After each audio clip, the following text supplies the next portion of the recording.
Ito ang Presidential Broadcast Service. Radyo Pilipinas. Radyo Publiko Ng bagong Pilipinas para sa bagong Pilipino. Naghahatid ng mahahalagang balita at impormasyon na guugnay ng pamahalaan sa sambayanan. Tulay sa himpapawid ng serbisyo publiko. Radyo Pilipinas. Radyo Publiko. Ang boses ng Pangulo. Sa Iloilo, Radyo Pilipinas. 585 AM. Oras sa Radyo Pilipinas, Philippine Standard Time, las 9:05 sa aga.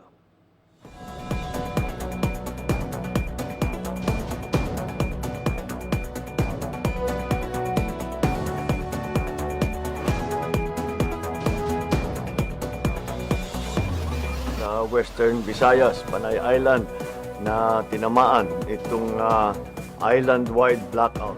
Ang pagsulod mo gid sa Maasim watershed. Pinaka-purpose nila ini para sa operation nato. We have that in collaboration with the Department of I am Health. again standing up. Mapiktahan ang ila freedom of expression. Office of Civil Defense naman po. Balita, issue, kag iban pa. Diri sa Radyo Pilipinas. Radyo Publiko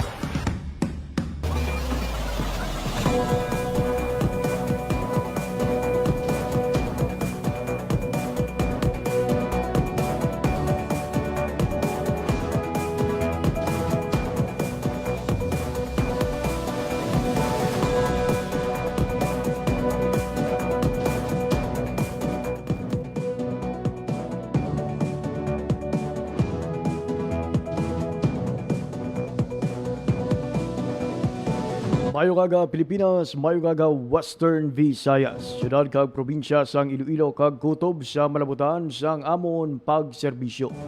Di gaban nga bahin sang kalibutan, nagahatag kami sang katahuran mayong aga good morning sa inyong tanan. Mabiyan, welcome sa isa naman kedisyon sang pagpakalagad sang programa Balita, Issue kag iban pa. Adlaw kita karon sang Webes, Abril 16, tuig 2026. Sa kinahanglan mga kupon ninyo, tubtob alas 9:55, subong iya nga aga, ako ang inyo alaga, JP Hervas. Sa aton mga sukitag palamati all over Western Visayas, sa mga kauturan naton kag abyan sa probinsya sang Aklan, Antique, Capiz, Guimaras kag Iloilo, subong man sa aton nga mga kauturan sa Negros Occidental. Good morning, good morning, good morning.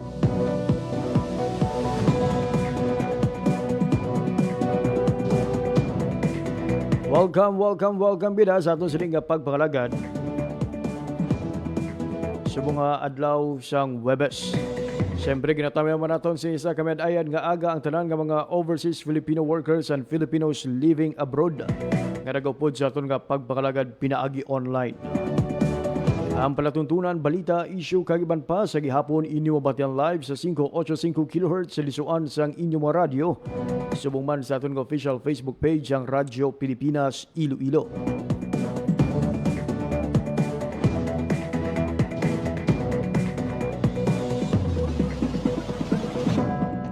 Sa mga wala pa naka-follow sa aton sining Facebook page, saranggig kami makitaan mga abyan sa Facebook. Pinagi sa aton nga Facebook page ang Radyo Pilipinas Iloilo.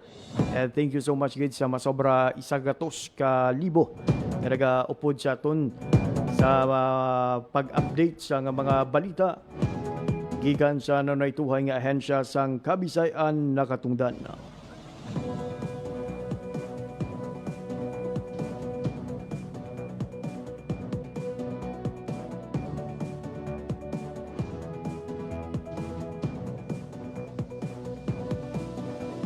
Temprano pa subong nga adlaw sang Webes mga abyan, may aktibidad na katon sining presidente. Sa way gid lamang madugay, ginpangunahan sang presidente ang rollout sang biyayang bigas para sa Maynila program sa SM Manila sa siyudad sang Manila.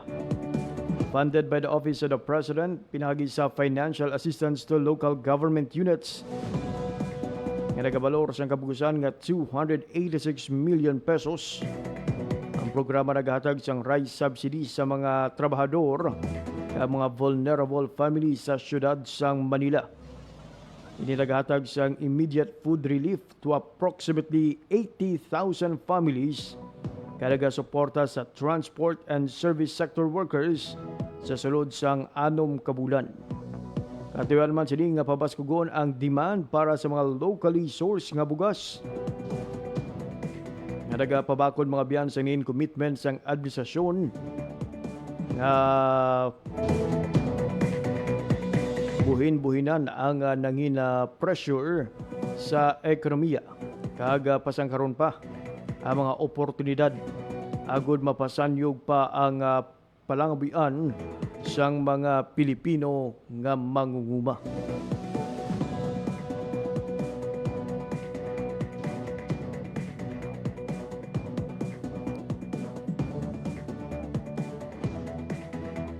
Sa aton nga pagpakalagad subong nga aga, maghatag kita mga biyan sa pila ka mga update kaga development gikan sa nanaytuhay nga mga ahensya sa gobyerno. Nagib na diri mga biyan ang Department of Agriculture, ang Department of Trade and Industry. Samtang pasiplatan naman ang pila ka mga dalaguan nga balita gikan sa nanaytuhay nga mga lokal nga panguluhan sa Western Visayas kag sa Negros Occidental. Pero antes kita magpatpat sang aton sining nga mga balita subong iya nga Webes, check anay naton ang latest update sa lakat sang panahon. Ibalo naton sa Pag-asa Iloilo amangin panyempo subong adlaw sang Webes. Check naman mga biyan ang development sa ginbantayan sa nagligag nga may adlaw nga Super Typhoon Sinlaku. Ano pala ang latest sa sining weather system? Gibaloon taman ang mangin heat index subong adlaw sang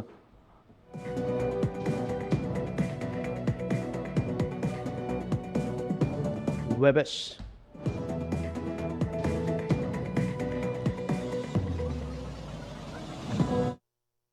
Opo na tumabihan sa piyak nga linya para magatag sa aton sang latest update from Pag-asa. Radyo Pilipinas. We have Ma'am Leonor Silvestre. Ma'am Leonor, good morning. Hi, hello, good morning. Muna ang aton latest weather update para sa subong nga adlaw sang Webes, April 16, 2026. Ridge of high pressure area ay naga-extend over northern Luzon.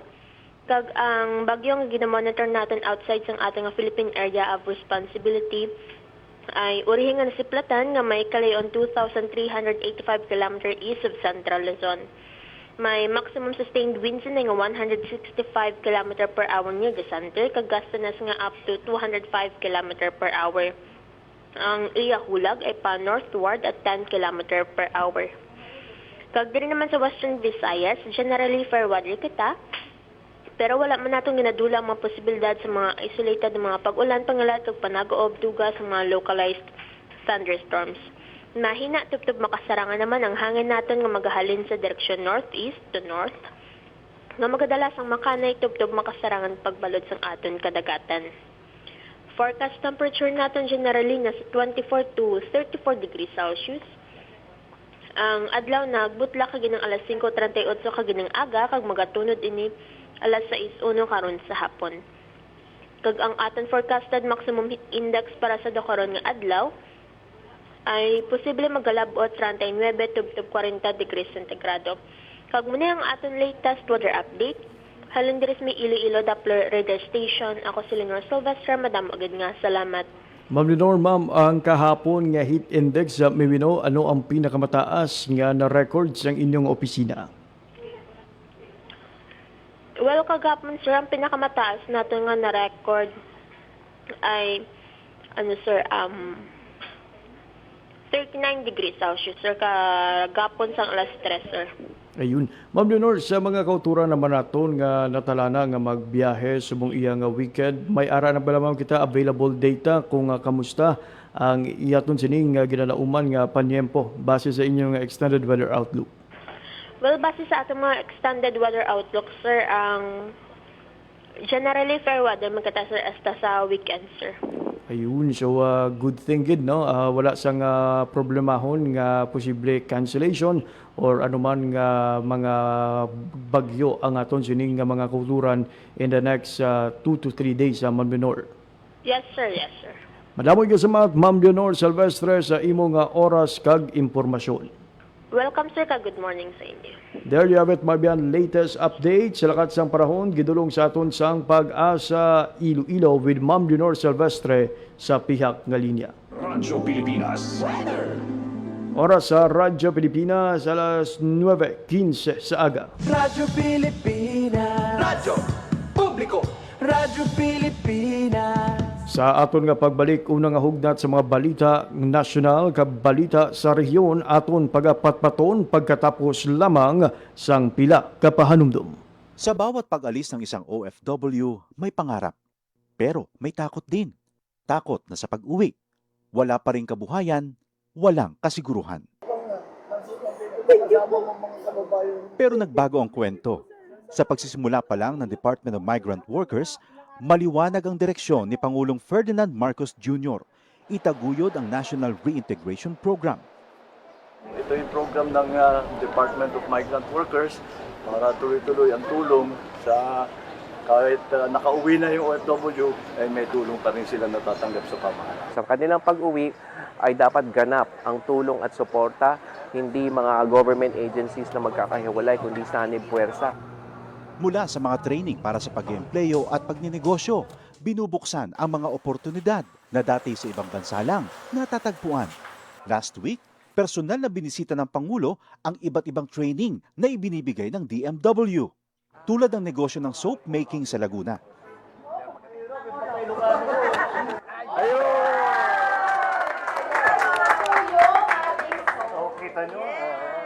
Isa ito sa mga negosyong ngayon nagbibigay ng bagong kita at bagong pag-asa sa ating mga OFW. Isang dating seaman, chef at housekeeping staff. Ngayon, mga negosyante na. Sa pagninegosyo, gumagabay ang Department of Trade and Industry. Ang laki ng ginawa nilang sakripisyo para magtrabaho sa ibang bansa. Tinatawag natin silang bagong bayani. Dapat naman, pag-uwi nila, mayroon din tayo may tulong sa kanila para patuloy naman ang kanilang anak. Sa buong bansa, tuloy-tuloy ang trabaho. Isa-isang inaayos sa mga bagay na nagpapagaan sa buhay ng mga Pilipino.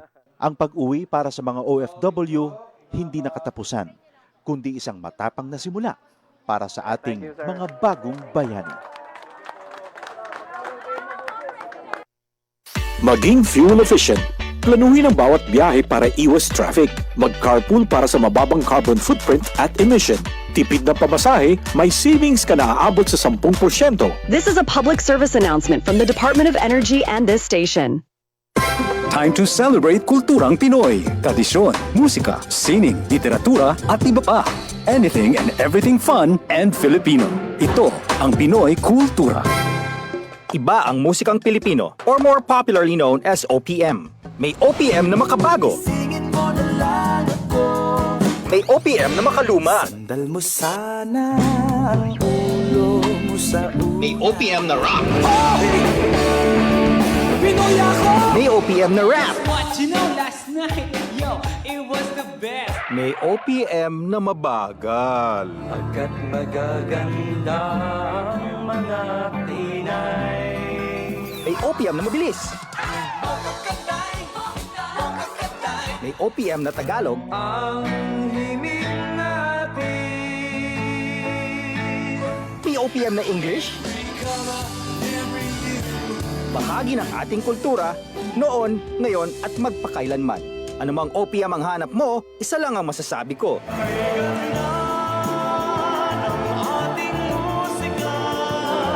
Yan ang Pinoy Kultura because our culture is cool.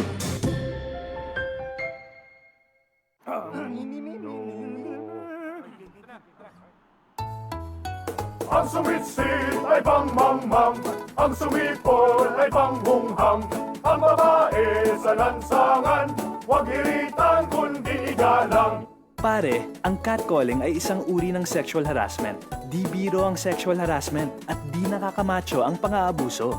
Huwag hiritan kundi igalang. Isang paalala mula sa Philippine Commission on Women at ng himpilang ito. Isang gabi, pauwi na sina Daisy at Eric galing sa sine. Eric, saan pa tayo pupunta? Gabi na, umuwi na tayo. Ha? Bakit? Anniversary natin ngayon. Tsaka sandali lang naman tayo sa motel eh. Ang kulit mo naman eh. Sinasabi ko na sa'yo na hindi pa ako handang makipag-sex. Tsaka paano kung mabundis ako? Sus naman ho, ako bahala. Sumama ka na sa akin. Kung mahal mo ko, patutunayan mo. Anong gagawin ko? Mahal ko siya, pero ayoko pa talaga eh. Basta. Ano? Halika na. Sabi ko na sa'yo, akong bahala. Eric, saka na lang natin gawin to. Palagay ko, hindi pa talaga itong tamang panahon. At kung ako naman ang mahal mo, makapaghihintay ka, di ba? Isipin ang kapakanan, iplano ang kinabukasan, abutin ang ninanais, hindi kailangang magtiis. Isang mapagpalayang mensahe hatid sa inyo ng Sentrong Sigla, Angat Pinoy 2004 at ng himpilang ito sa pakikipag-ugnayan sa Women's Media Circle Foundation. Oras sa Radyo Pilipinas, alas 9:20 sa aga. Sa gihapon nagpabati ka po sa pagpakalagad sa programa Balita, Issue, kag iban pa. Radyo Pilipinas. Radyo Publiko. Radyo Pilipinas. Mabiyang ginahiwat sa buong aga ang simultaneous nga payout para sa mga tricycle drivers sa nunay-tuhang munisipalidad o kung kabanwahanan sa bugos nga Pilipinas. Ginsigura na sang DSWD ang Regional Cash Relief Assistance Payout sa nunay-tuhang kabanwahanan para sa aton nga mga tricycle drivers para sa maayos kag madasig nga pag-claim sa DSWD Cash Relief Assistance. Ginparugyan sa nga DSWD ang tanan nga mga tricycle drivers nga siguraduhon nga i-check ang mga gintalana nga payout site sa kada lugar. Basahon nato mga biyan ang ginatumod nga mga payout site sa DSWD diri sa Western Visayas. Sa probinsya sang Capiz mga biyan gintumod ang banwa sang dumalag, particularly ang payout site sa Ricardo H. Castro Memorial Hall sa Ila Sininga Banwa. Sa Capiz, Maayon, ang Maayon Civic Center. Sa banwa sang Panay, ang Panay Civic Center. Sa probinsya naman sang Guimaras, sa banwa sang Hordan, sa Hordan Municipal Cover Gym. Sa Nueva Valencia Municipal Ground. Sa banwa sang Anilaw, Banate, kag Barotac Nuevo, pati na sa banwa sang Dumangas. Isa lang ang venue mga biyan sa Tamasak Arena sa Barotac Nuevo. Samtang sa banwa sang San Rafael, iwaton ang payout sa San Rafael Municipal Gym. Sa probinsya naman sa Aklan, sa banwa sang Kalibo, hiwaton ini sa Kalibo Pilot Elementary School. Sa Lezo within Lezo LGU. Sa Makato sa ABL Sports Complex. Sa Malinaw within Malinaw LGU. Sa Numancia Covered Court. Sa probinsya naman sang Antique, particularly mga biyan sa banwa sang Aninii. Iwaton ini sa Aninii Municipal Covered Gym. Sa banwa naman sang Barbasa sa Barbasa Municipal Gym. Sa Bugasong sa Ila Sininga Municipal Gym. Sa Patnongon sa Ilaman Municipal Gym. Sa Kwartero naman sa probinsya sang Capiz. Hiwaton ini mga biyan sa Kwartero Civic Center kag sa banwa sang Dao. Hiwaton ini mga biyan sa ilang Zubiri Gym.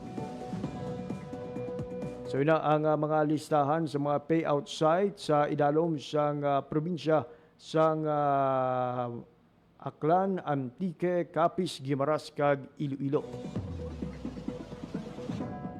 Samtang sa bahin naman sang Negros Island Region o NIR, gintumod mga biyan nga mga payout site ang banwa sang Manapla sa Manapla Public Plaza, banwa sang Moises Padilla sa Municipal Auditorium, ang banwa sang Murcia sa Murcia Covered Court, sa banwa sang Pontevedra sa Ila Sininga Municipal Gymnasium, sa Pulupandan Municipal Auditorium, sa San Enrique sa Ila Sininga San Enrique Covered Court, samtang sa Valladolid sa ila sining public plaza sa Toboso. Iwaton naman ang payout sa Toboso National High School Gym sa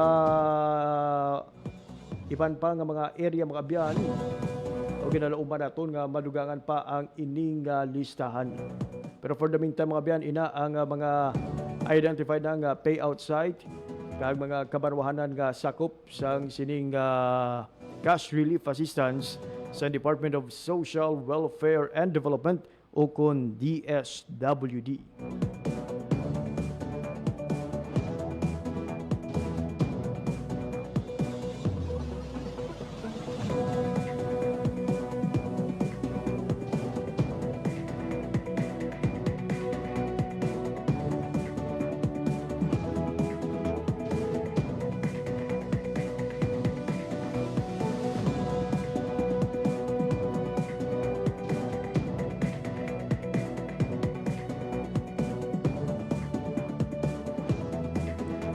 Samtang sa iban pagid nga balita mga biyan, ang Department of Labor and Employment o kon DOLE ang nagpaambit mga biyan sa ila sining plano sa House-led joint hearing ang tuhoy sa ila sining ginpasangkad nga tupad tuloy pasada program para sa transport sector. Katuyuan sini nga mag-alalay sa mga tsuper kag operator sa tunga sa nagataas nga presyo sang produktong petrolyo. Lakip sa mga target nga benepisyaryo mga jeepney driver, padjak operator, motorized bangka operator kag tricycle driver. Sino kay DOLE Undersecretary Ernesto Bitonio. Gilayon nila nga ginkasa ang programa kasunod sang tensyon sa Middle East na may inisyal nga pondo balor 1.2 billion pesos para sa 50,000 ka benepisyaryo. Handa pa nga dugangan kung kinahanglanon. Suno sa nasambit nga USEC, prioridad sang sining nga programa ang sektor sang transportasyon bangod sila ang nagapadayon nga nagahulag sang aton sining ekonomiya.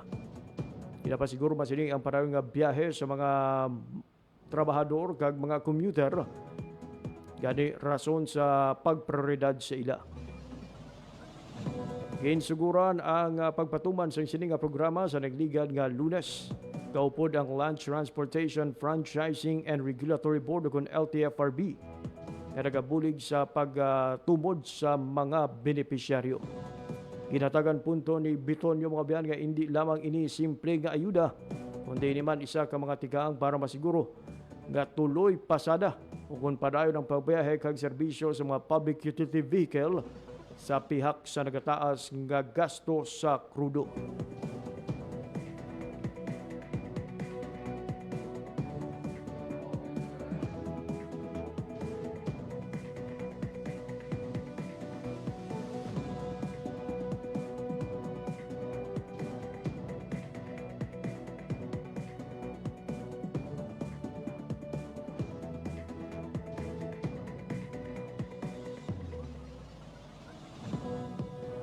Samtang sa iban pagid nga balita nasyonal.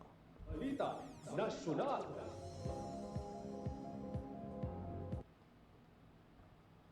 Bukas ang Maharlika Investment Corporation nga suportahan ang sektor sang agrikultura sa tunga sa nagalala nga tensyon sa tunga sa sa Middle East. Sa interpelasyon ni Murang Kuryente Party List Representative kag Anay Agriculture Secretary Arthur Yap, ginahangyat sini ang MIC nga mag-serve nga National Escrow Facility para mapanami ang credit standing sa mga yara sa sektor sang agrikultura.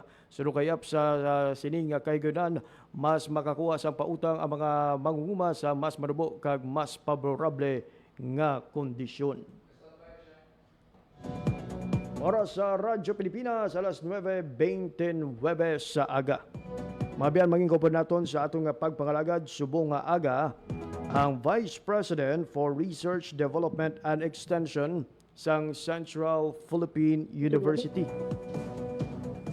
Check naton via Zoom si Dr. Aris Roda Romaliosa para iga-painchindi sa aton ang tuhoy sa ila sini ongoing event ang Resonate 2026.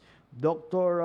Aris Roda Romaliosa, ma'am, good morning and welcome sa pagpangalagad sa programa Balita Issue kag Iban pa.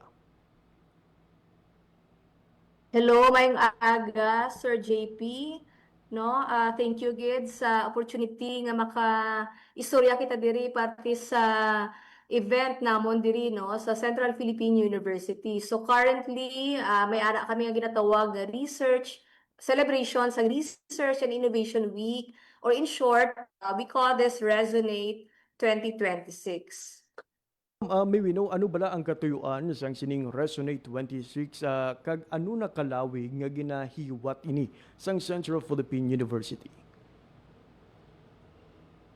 Yes, no. So, ang history sang Resonate 2026 is that ang aton nga katuyuan diri is halin man siya sa word nga resonate mismo, no.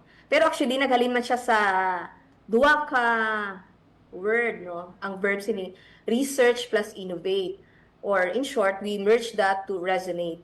And of course, no, ano ba lang meaning sang resonate? Meaning to echo, gusto natin nga ibuyag, gusto natin nga i-share sa publiko ang mga research and innovation output ni CPU, no. Ang mga output nga ini, no, nga mga researchers nga ini, were funded coming from mga external partners naton, kagang iban diri nga mga researchers gin-fund sa university. Kagusto man namon nga tagaan pagid sang highlight ang mga output sang aton nga mga estudyante halin sa junior high school, senior high school, ang aton nga mga graduate students kag ang different nga mga kurso no sa CPU. Ngagin categorize namon sa 5 ka kategory. Ang 5 nga ni ka-kategory naton may acronym siya, faith. No, pero may meaning hindi siya. Ano ini, no? So environment kag agriculture. Ang isa naman diri ka category, no, or actually research agenda gini CPU subong, amo ning A, amo ning mga applied technology diri na nigasulod mga ICT solution, mga AI. Ang isa naman ka category, no, ang letter I,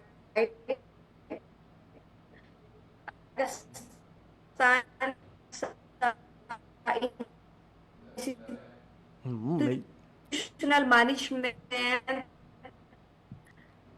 Hey Doc, Doc, just to inform you, medyo choppy o kung na intermittent ang aton sining sulod subong. And tourism, education, ang H.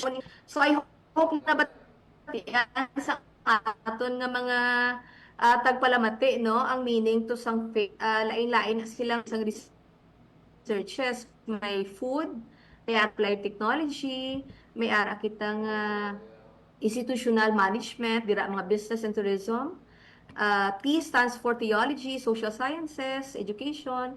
H amuning health and allied sciences. So create ining acronym nga ini, pero ang agenda nga ini nakaang ini siya according sa aton nga mga research, no, naka-implement ini according kay CHED kag sa aton subong nga mga sustainable development goals. So we're happy to share 413 naton ka student researcher. Actually subong nga adlaw ikatlo, no, day 3 subong sang Resonate, and ongoing ang amon nga simultaneous nga student symposium. So ging grupo-grupo ini sila buwan sa amon last day, may awarding. Anang ginatawag namon, headed naman sa bag-o naton nga unit sa CPU, and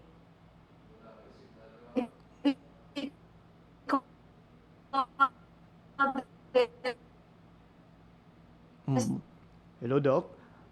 Doc, just to inform you, no, please be informed nga God, technology, business, kaya subong problema. Hello, Doc. Medyo choppy gid ang aton sining sulod right Sorry, now. sir. No? Ang connection naton sa Zoom, Doc. Hope na ma-adjust anay ang aton signal. Medyo utod-utod ang pagsulod sang imo sining audio diri sa amon. Ayun. We were able to hear kaina ang nanuhay-tuhay nga mga focus, no? We have food, agriculture, applied technology, and health. Kaya may isa pa nga wala nato nakuha gidok, no? Pero hopefully, no, sakto nga kon sining interpretation nga may ara sa nanuhay-tuhay nga mga focus anchored on one theme ang iniiyang aktibidad karon nga tuig. Dok, you mentioned masobra sa isa ka gatos ka mga panalawsaw o kun researches ang magasambuwa, no, coming from the students alone. May we know naman, Dok, pila naman ka mga faculty nga led nga mga pagtuon o kun research output ang magasambuwa diri. Okay. Yes. As a faculty naman, hindi siya competition. This is more on sharing to the academic community. So, ang faculty nato, no, 23rd faculty symptom naman ini, and natabuhi sa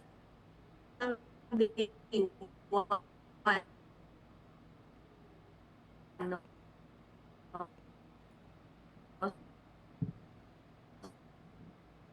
sa parte ng fund external partner. So nag-focus kami sa fund, ST, no, Department of Science. Hello, Doc. Our apologies, good. T-shirt. Kita niyong backay. Amunang andong. Hello? Hello, Doc. Our apologies, good, Doc. Ako, sir. Maga-utod-utod gid siya, Doc. Ang sulod sang imo sining audio. I'm not sure if it's... Dali lang gid, sir. I-check namon. Sige, Doc. Balikan namon ikaw, Doc, ha, sa pilagid lamang ka minuto. Oras sa Radyo Pilipinas, alas 9:36 sa aga. Balikan naton si Doc aton sining bisita mga abyan, ha. So subong iyang aga ang Vice President for Research kag ang Vice President for Research, Development and Extension ng CPU si Dr. Aris Roda Romaliosa. Kanami nga pagtinguha ini mga biyano kay katuyuan sining mapasangkad pa ang ihibalo sa aton sining publiko tuhoy sa nanoy-tuhay nga panalawsaw gagirahiwat hindi lamang sa mga estudyante kundi pati na sa mga manunudo sang universidad. Trying to fill the gaps between the various nga mga concerns o mga problem mga giratubang sa aton sining nga mga komunidad. Gagabay with this intervention, with this initiative mga abyan, makakita kita sa mga solusyon gid nga makapabag-o sa mga madugay na nga mga problema kag madugay na nga mga sistema nga wala naga-work sa aton tagsa ka mga community. So standby mga abyan, ha, mangingko po naton sa hindi lamang madugay si Dr. Romaliosa para nga magkuha sa nga duga nga mga sabat o tuhoy sa ila sining Resonate 2026. Liwat ko po naton via Zoom si Dr. Romaliosa. Doc, good morning liwat, no, pasensya gid sa aton sining problema sa internet. Yes. I hope okay na ako nga clear na ba? Yes, Doc, okay na. Yes, okay. Na-change kami sang Wi-Fi. Sorry gid. So once again, umayong aga gid sa aton nga tagpalamati, no, sa radyo Pilipinas. Thank you gid sa opportunity nga ini. So sa mga amon nga mga stakeholders, no, pwede ka mo diri ka lagaw actually sa CPU. May mga poster exhibits pa gid kami gali, no. By the way, I forgot to share na naka-display man sa aton nga Alumni Promenade Concert Park ang mga different researches kag innovation. Sa poster naman, may competition man kami, no. May poster competition kita. And by the way, gusto ko man i-mentionar nga sang Martes, no, sang day 1 sang aton nga Resonate 2026, gin-launch na naton officially ang website sang OVPRDE, no. Kung magkadto sila sa website ni CPU, ang www.cpu.edu.ph, makita nila dira nga may research and development. Kung i-click na nila, masulod na sila sa OVPRDE. Ano ang ara sa website namon? So, ang website, isa ka pamaagi, no? It's a digital platform wherein we could further resonate, echo the output of the university, ang amon nga mga inisyatibo, at the same time, ang amon mga facility. So, ano makita dira? Dira ang offices under sa OVPRDE, may University Research Center kami. Dira nakabutang kung i-click pag nila ang mga internal, externally funded namon nga researches. Dira man ang Research Ethics Review Board. Isa ini ka major parts ang amon nga resonate. Kahapon, nag-conduct kami sang Research Ethics Integrity Day. Why ethics? Because ang isa ka maayo nga research, kung gusto natin nga mangin credible ina, dapat mag-undergo man siya sang ginatawag nga ethics clearance. So, we are happy to share nga ang CPU, may level 2 na kita nga RERB. Ang isa naman ka office under sa OVPRDE, amo ni aton extension arm, amo ni ang Community Engagement and Service Learning Center. Amo naman ni ang nagadala sa aton nga mga output sa mga partner namon na community here in Iloilo City and outside, no, sa probinsya sang Iloilo. So damo man kita ang mga partners ng mga local government units, including ang city government sang Iloilo kag ang provincial government. Ang pinakabag-o naton nga unit amo ni siya ang Sipugad Technology Business Incubator. So siguro sir, balikan ko tong mangkot mo gin about faculty, no? Kay daw utod kita dira ang portion. Gusto ko gid i-highlight ina nga ang aton nga 23rd, no? Actually ika 23rd year na ini nga symposium galing pag COVID, naglaylo ang pag-conduct sang Research and Development Week pa sang una, but we rebranded that to Research and Innovation because amo man gid yung direction subong. We have to highlight ang innovation sang isa ka universidad. So innovation could be in a form of a new product or it could also be in a form of services. So, diri gasulod si Sipugad TBI. Currently, ari ako diri sa incubation room sang amon nga Sipugad TBI, no? Gusto ko man nga imbitahan ang aton nga mga tagpalamati kag tumalanaw, no? Diri sa inyong Facebook page nga kung may mga ara kamo nga mga feasible business ideas or base may mga ara na kamo nga product nga gusto nyo pagid nga ma-validate further, pwede ka mo diri ka pamasyar kay may mga services kami nga basic pwede naton nga ma-istoryahan kung paano kita maka-collaborate. So, amo to, may 11 kami ka paper nga gin-showcase, faculty paper. Nag-focus kami ng first part sa mga externally funded project namon. So, amo ning ongoing ang Sipugad. Ang isa, amo ning DOST funded man ni siyang Project Geodynamics. Ano ining Project Geodynamics? So, subong nag-develop kita sang mga alternative materials, no, nga pwede natin ma-mix class o ulihi sa aton nga mga civil works, no. Focus ni siya sa structural research, no. So may ara kita balik scientist diri sa CPU, no, si the person of Dr. Jebby Balagosa. Siya ni ang project leader sang Project Geodynamics. Kagang isa is ang project namon nga natapos na iyan ni ka USAID. If you're familiar with mga wind turbine, so si CPU nag-focus man sa renewable energy. In fact, ang aton nga vertical axis wind turbine gin-install ini sa isa ka island barangay sa may Concepcion. If kutsakto ako nga barangay Danau-Danau, no, base nagapamati sila dira.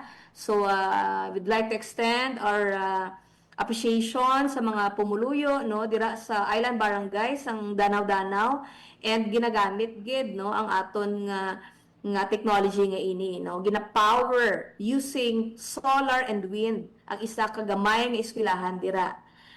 Ang second part naman sa aton symposium nag-focus sa CPU RISE. RISE kay tungod nga gin-highlight namon ang mga young faculty researcher. Ang mga bago naton nga nag-graduate, no, gipadala ni CPU sa UPLB, and we would like to give them an opportunity to share their research. So may mga study related sa biogas, may araman nga related sa mga emulsifiers, no, sa mga chicken, poultry. May araman nga related sa climate change. Ang isa naman related sa mga polymorphism, no.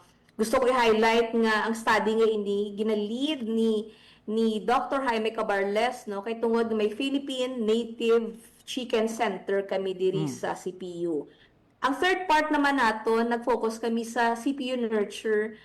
May mga meaning sila in nurturing university research toward excellence. Focus naman iniya sa mga internally funded naton nga mga researches. So, highlighting here ang aton rainwater harvesting.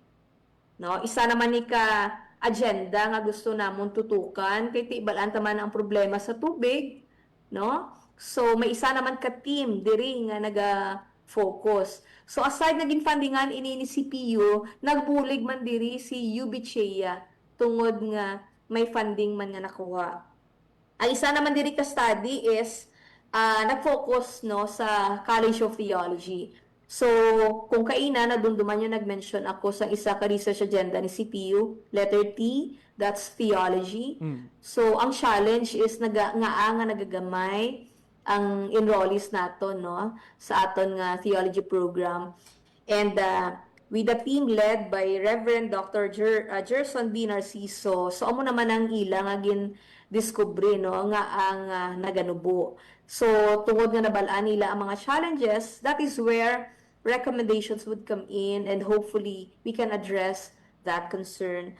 Ang isa pa gid diri is ang amon nga seal. May seal classes kami no nga ga-focus naman ini sa core values ni CPU. Kag ang isa is ang loss of Maasin Watershed Forest Reserve, which sparks mangrove growth in Haro Floodway.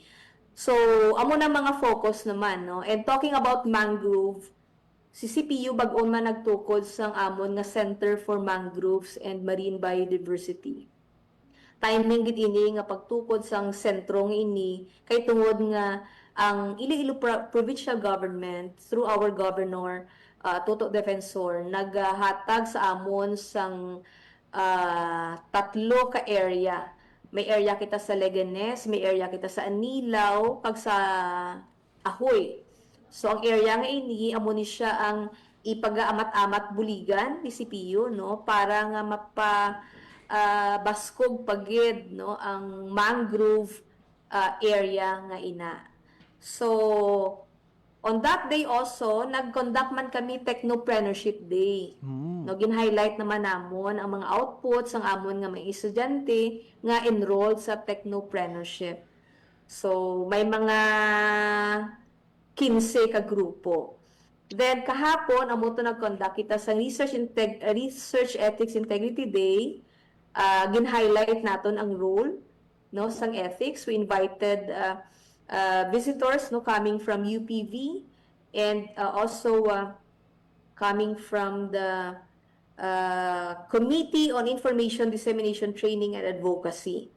Then subong ongoing ang amon nga reverse pitching sa piyak nga room ara to amon nga president no si Reverend Dr. Ernest Howard B. Dagohoy kag ang apat pagid namon ka mga VP no ang amon VP for Finance, VP for Administration, VP for Academic Affairs and VP for Student Affairs are there to pitch kung nila problema and out of those problem dira masulod ang aton nga mga startups nga mag-provide sang hindi best ka solution, rather the most suited or appropriate solution nga pwede i-implement sa amo sina nga unit. And tomorrow, amo na ang final pitching. Then sa hapon, may awarding kami. We would like to recognize the efforts of all our student researchers. So it's a competitive student research symposium. May 18 kami ka-ongoing session subong, no? Galinapta subong sa different areas, no? Kag base mamangkot ikaw, Sir JP, ano ining student groups? So, palapnag ko na lang gid, no? Mayara kita grupo related to researches related to life sciences. Mayara kita nga researches on medical lab sciences, chemistry, agriculture. Mayara man kita nga mga student researches on agricultural and biosystems engineering. Mayara man kita nga isa pagika grupo for computer science. Mayara pagid grupo information technology. Mayara pagid nga grupo sang engineering. Then we have business, may araman kami education group, languages, health, including atong junior high school, senior high school, kag aton nga school for graduate studies. So it's a very full-packed week.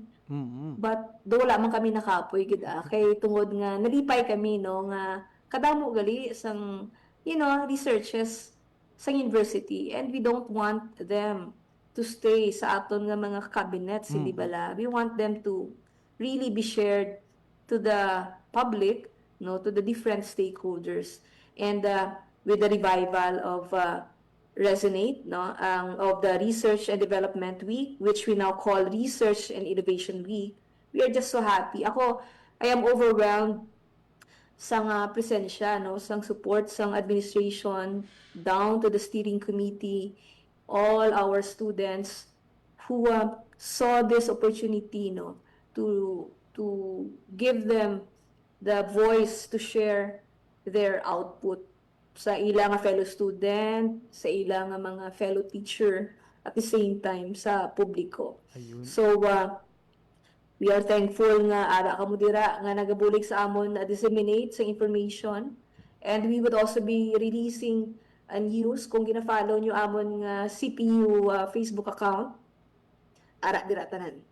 Ayun. It's good to know, Gidok, no? Kaya ito isang time namon, way back 2013, duduka na ni Kadlaw ang research week, no? Ginatawag mga competition, and sa subong, no? Fully loaded na. Halos isa na kasi mana kung include pa naton ang Lunas. Doc, we only have limited time left sa aton sini nga pagpangagad. 2 more questions to go. Ang una, Doc, from these mga research initiatives naton, maybe can you share with us a particular success story nga from the university, from campus to grassroots, nga mga produkto sa aton sining research? Siguro pinako i-promote gid kung di na ko nga college nagalin, no? Before I became the acting VP, I was at the College of Agriculture, Resource and Environmental Sciences. So we started researches related to poultry, including amon nga mga feeds. No, so kung sa animals, we have there the products, researches of Dr. Jaime Cabarles ara sa market. But I would also like to emphasize what we also started, no, sa Appropriate Technology Center, specifically sa amon department gid, no, Agriculture, Engineering, and Environmental Management. Nag-focus kami sa mga biomass. Technology nga naga-make use sa kadamo naton nga gina-generate nga labhang.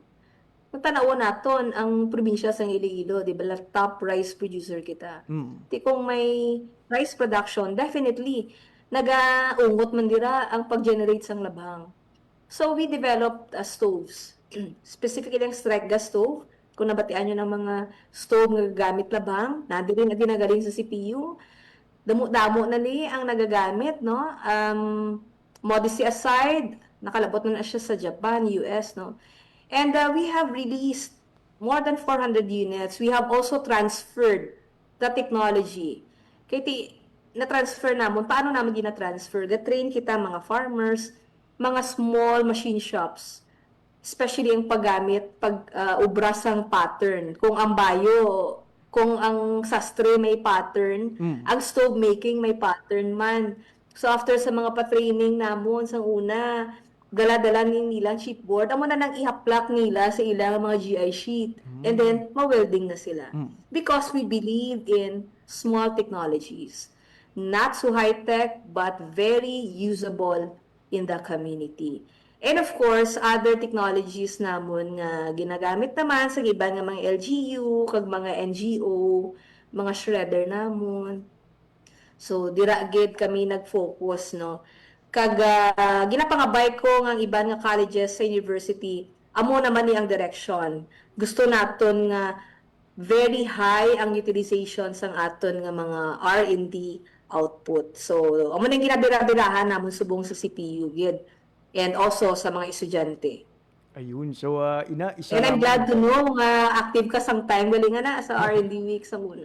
Ayun. It's good to know, Direct VP, no, nga ang ining nga mga pagtinguha ang ining mga research and development output isa na karon sa mga ginagamit kid sa madamo naton nga mga kauturan, particularly sa sektor sang agrikultura. Kaga for sure ini as mentioned isa lamang sa madamo pa ang nakabay pa nga madamo man nga mga pamatan-on estudyante ang magka-interest nga hiwat sa mga di kalidad nga padalawsaw para madamo pa nga problema sa atong sosyedad ang ilang nga masolusyonan. Lastly, siguro VP ang imo sining mahatag nga mensahe, imbitasyon, panugyan sa aton sining mga tagpalamati subong iya nga aga. Oo. So, sa liwat madamo gyud nga salamat and siguro ang ako nang nga i-share always is ang isa ka researcher no kag innovator. Amo gani kailangan i-immerse naton nga mga lawas sa aton sosyedad. Kay once we are fully immersed sa aton nga komunidad, then that's siguro the best way nga maintindihan naton ang problema. Once maintindihan naton kung anong problema, then I believe we could provide the most appropriate solution by creating new knowledge. And that's where everything starts. Research, you want to seek the truth, and out of those output, we want to make sure they are to be utilized. Ang mo gini ang gina-emphasize natin always, dapat may end goal kita. So whether i-publish mo ina, or i-commercialize mo, or kung wala ka plano i-commercialize, i-license mo sa imong partner ng industry, ipaprotektahan mo siya, ipa-incubate mo, or i-transfer. Amo ni siya ang public good. And once we do that, definitely, we could say nga na-amplify nato ng impact sa aton nga mga ginaobra diri sa isa ka universidad. So, madamo gid nga salamat. Ayun, madamo gid nga salamat Dr. Aris Roda Romaliosa for all the initiatives no nga hindi lang magtiner sa mga bookshelves ang aton sining mga research kag mapuslan gid sang bug-os nga komunidad. For your works and words para sa bayan, Dr. Aris Roda Romaliosa, the Acting Vice President for Research Development and Extension sa Central Philippine University. Thank you so much kag padayon. Thank you, Ged. There you have it mga biyan, si Dr. Aris Roda Romaliosa, ang Acting VP for Research and Development and Extension sang CPU. Mga biyan, wala kita sang oras nga nabilin sa aton sining pagpangalagad. Again, gina-imbitaran gigamo nga magkabto sa Central Philippine University, witness and listen sa mga nunoy tuhay nga panalawsaw sa mga estudyante, ka mga manunudlo, kag at the same time sa reverse pitching sang aton sining nga mga startup community. Sa nga lagi lamang sang akon mga katuwang technical, Mr. Alan Defante sa studio, kag Mr. John Magallanes sa transmitter. Ulop na kita sa masunod nga simana. Work from home kita buwas. So see you sa Lunes, same time, same station. Ako ang inyo nang inalaga, JP Herbas. Madamo gid nga salamat. Mayong aga, Pilipinas. Balita, issue, kag iban pa. Diri sa Radyo Pilipinas, Radyo Publiko, Radyo Pilipinas. Ang inyong tulay sa himpapawid ng serbisyo publiko. Ang Presidential Broadcast Service, Radyo Pilipinas, Radyo Publiko. Radyo Pilipinas, Radyo Publiko. Kinilala ng pang-international at prestigyosong Asia Pacific Broadcasting Plus Awards 2025 para sa kategorya ng Government Streaming. Ito ay dahil sa epektibo nitong pagsasanib ng mga tradisyonal na media tulad ng telebisyon, radyo at print para masabayan ang mabilis na pag-inog ng mundo ng digital at social media tungo sa mas epektibong paghahatid ng mahahalaga at napapanahong mga impormasyon sa mamamayang Pilipino. Kinilala rin ang Radyo Pilipinas dahil sa patuloy na pag-akyat ng rating. Ngayon ay matatag sa pang-4 na pwesto sa Mega Manila ayon sa pinakahuling Nielsen Radio Audience Measurement Survey. At sa social media, nakamit ang mahigit 2,000% pagtaas ng bilang ng mga sumusubaybay sa Radyo Pilipinas page sa unang bahagi ng 2025. Patunay ito na ang inyong Radyo Pilipinas Radyo Publiko ay tunay na kaagapay ng inyong pamahalaan sa paghahatid ng serbisyo sa mga mamamayang Pilipino. Mula sa aming lahat, sa ngalan ng inyong pamunuan at mga kawani ng Presidential Broadcast Service, kasama ang inyong mga himpilan ng Radyo Pilipinas sa buong kapuluan. Maraming salamat po sa inyong lahat, sa inyong pagtangkilik at pagkilala. Radyo Pilipinas, Radyo Publiko. Radyo Pilipinas. Radyo